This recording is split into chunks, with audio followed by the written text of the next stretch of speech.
Et si votre navigateur devenait intelligent?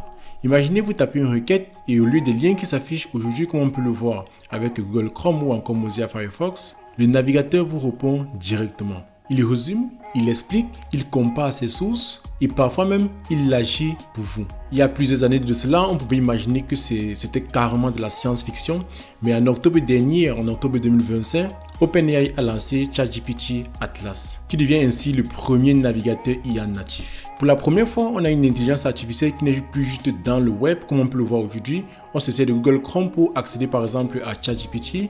Là, on a une intelligence artificielle qui est le web lui-même. Salut à tout le monde et bienvenue sur Master AI, la chaîne qui vous aide à évoluer dans le monde de l'IA en vous permettant ainsi de rester à jour sur tout ce qui se passe au quotidien en fait dans le monde de l'intelligence artificielle, mais surtout vous aide à réaliser des projets concrets, que ce soit en Python ou bien en utilisant des différentes technologies qui intègrent de l'intelligence artificielle. Donc là, ici sur Master AI, on vous aide à développer des projets concrets qui intègrent de l'IA. Donc si tu n'es pas encore abonné, n'hésite surtout pas à le faire, mais active surtout la cloche de notification pour ne surtout pas manquer les prochaines vidéos qui tournent toujours autour de l'IA, qui tournent autour de Python. Alors dans cette vidéo, on va parler très rapidement de ChatGPT Atlas, qui est le tout premier navigateur IA natif. Donc je vais vous présenter rapidement ce que c'est que Atlas, comment ça fonctionne et ce que ça change exactement dans nos habitudes. Je ne pourrais pas parler de ça sans soulever les risques que cela soulève et surtout pourquoi ce navigateur pourrait redéfinir la manière dont on utilise le web aujourd'hui.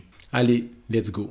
On vit dans une époque où tout s'accélère. Les moteurs de recherche deviennent des agents conversationnels, les outils de bureautique se mettent à générer du texte, les IA sont capables de nos jours d'écrire des images, des vidéos, mais à aucun moment on n'avait pensé à transformer un navigateur web. Que ce soit Chrome, Safari, Edge, tous affichent des pages web comme on le sait, mais aucun ne comprend ce que vous recherchez exactement. Et je pense que c'est ça que OpenAI a compris. OpenAI a compris que le navigateur web est le réel interface avec le monde numérique. Aujourd'hui, pour faire n'importe quoi, on passe par le navigateur web. Même quand ChatGPT est sorti, avec les différentes IA, que ce soit DeepSeek ou bien encore Perplexity AI et les autres IA, on passe toujours par un navigateur web pour accéder à ces IA-là. Je pense qu'ils se sont dit, tiens, pourquoi pas faire en fait du navigateur web une IA intégrée, donc que le navigateur web lui-même devienne une IA. Et ce n'est que logique, si l'IA s'installe dans le navigateur web, elle devient en fait notre assistant permanent. Un peu comme ChatGPT l'a dit sur le site, c'est comme avoir un super assistant en fait au quotidien auprès de lui.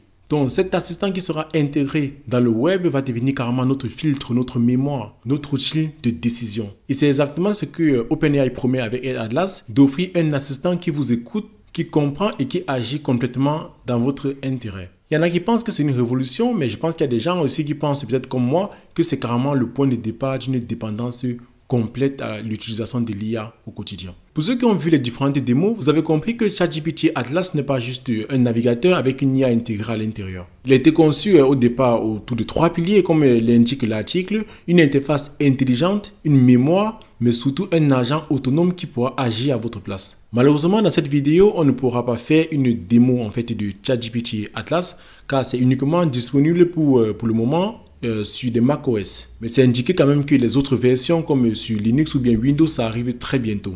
Moi étant sur Linux, je ne peux pas faire une démo, mais ne vous inquiétez pas, je la ferai directement quand ça sera possible. Quand vous regardez les différentes démos, vous allez comprendre que premièrement, nous avons une interface intelligente. Donc Atlas va ainsi intégrer un chat latéral. Donc vous pourrez par exemple, lorsque vous êtes en train de naviguer sur Internet via Atlas, poser la question par exemple sur la page en cours que vous êtes en train de consulter. Donc avant, ce qui était fait, c'était que vous copiez le lien et vous mettez dans ChatGPT et vous demandez par exemple un résumé. Lui, il devait se charger de scraper la donnée, de trier l'information et afin de vous répondre. Là, en fait, le chat sera intégré directement dans votre page. Donc, le ChatGPT Atlas aura le contexte en cours. Ça veut dire la page que vous êtes en train de consulter et il pourra ainsi répondre à vos questions de manière plus précise. En plus de ça, il y aura une mémoire contextuelle. Donc, l'IA justement, puisque c'est intégré dans le navigateur, donc l'IA va ainsi prendre l'habitude de comprendre ce qui vous intéresse. Et la partie agent autonome est encore plus bluffante d'après les vidéos que moi j'ai regardées. C'est que là, en fait, l'IA peut vraiment interagir sur le web pour vous.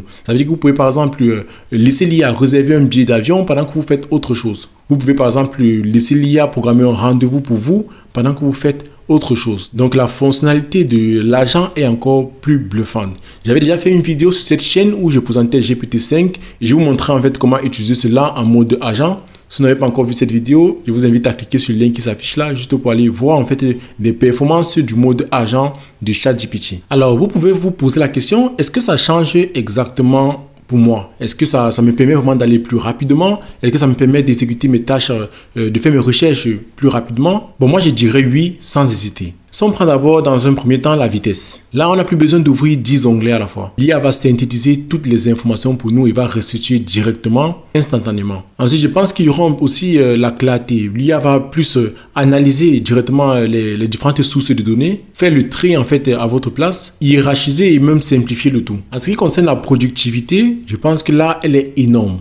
Parce qu'imaginez par exemple que vous voulez faire la veille sur des sujets d'IA. Vous pouvez carrément demander à Atlas en mode agent que faites-moi par exemple une veille sur les données avancées de l'IA. Je pense qu'il va le faire de façon autonome, il va synthétiser le tout, il va résumer toutes les tendances et il va vous restituer ça complètement. Donc je pense que là, on aura un réel gain de productivité en utilisant de tels outils, de tels IA qui sont intégrés directement dans les navigateurs web. Ils ont pensé à ceux qui ont même du mal à lire. Donc l'IA pourra résumer, traduire et même lire à haute voix. Donc pour moi, à mon humble avis, le web va devenir un peu plus inclusif. Et puis je dirais même qu'il y a un avantage un peu moins visible, mais majeur pour moi, c'est qu'on va plus constamment se battre avec des pubs. Donc l'IA va faire en sorte un tampon entre vous et la jungle qu'on peut avoir dans le web. Mais évidemment, on ne peut pas parler de tout ça, de tous ces avantages, de tous ces gains en productivité, sans parler du risque énorme que vient en fait avec cette révolution. C'est carrément la vie privée. Je pense que vous l'aurez deviné. Si le navigateur est maintenant capable de se souvenir de tout grâce à cette mémoire dont il parle, il faut être sûr donc que nos données en fait ne soient pas exploitées à mauvais escient. Donc là, on pourrait se poser plusieurs questions. Qui a accès à notre historique, qui a accès à nos préférences, qui a accès à nos discussions en fait avec l'IA, puisque là maintenant c'est directement intégré dans le web. Je pense que ce sont des questions que peu d'utilisateurs se posent maintenant, mais qui vont devenir très cruciales demain avec l'avancée technologique que l'on connaît. Le deuxième risque identifié, à mon sens, et que moi j'identifie, c'est le risque de dépendance qui est là très élevé. Plus l'IA devient intelligent, plus il y a cette nouvelle technologie qui font surface, plus on va développer une certaine dépendance à ce type d'outils. Donc c'est comme ça que notre cerveau sera habitué à déléguer du travail, donc moins on va garder cet esprit critique en fait, qui était maintenu jusqu'à aujourd'hui. Lorsqu'on navigue sur le net, on est plus curieux. Donc on va vraiment en profondeur, on cherche de l'information.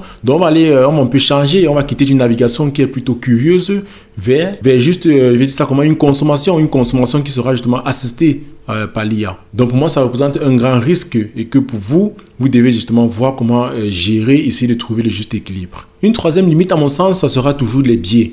Donc on parle d'IA, on parlait toujours de ce biais-là. Comment l'IA fait pour choisir par exemple les sources qu'il vous fournit, comment il sélectionne les liens qu'il va suivre. Donc il y a juste ce biais-là qui peut en fait être intégré dans l'IA, qui fait en sorte que les résultats fournis ne soient pas toujours corrects. Donc vous devez toujours vous poser une question et essayer de vous montrer qu'une partie du web. Donc je pense que c'est une réelle interrogation que tout le monde devrait avoir. Donc voilà qu'on s'intéresse à la notion de biais. Donc la vraie question là, ce sera pas ce que l'IA peut faire. Lorsqu'on s'intéresse à la notion de biais, ça sera ce qu'elle choisit de vous montrer. Ce qui se joue avec ChatGPT Atlas, ce n'est pas juste un changement de navigateur. C'est carrément, je pense, un changement de paradigme. Parce qu'avant, ce qu'on faisait, c'est qu'on allait sur le net pour rechercher de l'information. Donc là, c'est un peu l'inverse. On peut constater que c'est plutôt, au final, l'information qui va revenir vers nous. Donc en gros, jusqu'ici, on allait sur Internet. Demain, c'est Internet qui viendra à nous en quelque sorte. Là, c'est juste une porte qui vient de s'ouvrir. L'IA veut carrément rendre le web plus conversationnel, contextuel et intégré à tout. Que ce soit à votre téléphone, votre montre, votre voiture, vos lunettes, mais vraiment à tout. Je pense qu'au final, on ne tapera plus juste des mots-clés pour faire des recherches. On parlera carrément avec l'IA. Comme j'ai dit plus haut, ça sera carrément notre compagnon, notre assistant justement pour pouvoir faire les recherches qui va nous accompagner durant tout le processus de notre recherche sur le web. Bon, l'avenir nous dira en fait dans quel sens ce type de technologie va évoluer. On vient de voir que ChatGPT marque ainsi le début d'une nouvelle ère. Je pense que là, c'est une brèche qui s'est ouverte sur le fait d'intégrer l'IA directement au navigateur pour que le web ainsi devienne plus fluide et plus intelligent. Donc l'IA va forcément simplifier notre vie, oui, mais n'oubliez pas qu'elle redessine aussi notre rapport à la connaissance. Dans ce sens, qu'il y a carrément un impact sur notre capacité à être curieux en fait lorsqu'on fait des recherches et aussi elle redessine notre liberté numérique. Donc moi, je vais juste te poser une seule question en commentaire. Est-ce que tu es prêt alors à laisser l'IA naviguer pour toi? Est-ce que tu es prêt à laisser l'IA te répondre à tes questions directement sans prendre toi-même la peine d'aller rechercher et suivre les liens par toi-même? Est-ce que tu es prêt à faire ça? Tu peux me répondre en commentaire. Je serai en fait tout oui de recevoir ton point de vue à ce sujet. Et si la vidéo t'a plu, n'hésite surtout pas à t'abonner, mais surtout active la cloche de notification pour ne pas manquer les prochaines vidéos à ce sujet. Comme je te l'ai dit au début de la vidéo, nous on parle de Python, on parle de data, on parle vraiment de tout ce qui englobe le monde de l'intelligence artificielle. Mais ainsi, vous devez en fait vous acculturer ce monde de l'IA, mais surtout, vous devez apprendre à développer des projets concrets qui intègrent de l'IA. Si jamais vous êtes développeur ou bien si vous faites dans la data science, je pense que vous êtes au bon endroit. Donc, merci d'avoir tenu jusqu'à la fin de cette vidéo. Salut et à très bientôt sur Mastering AI.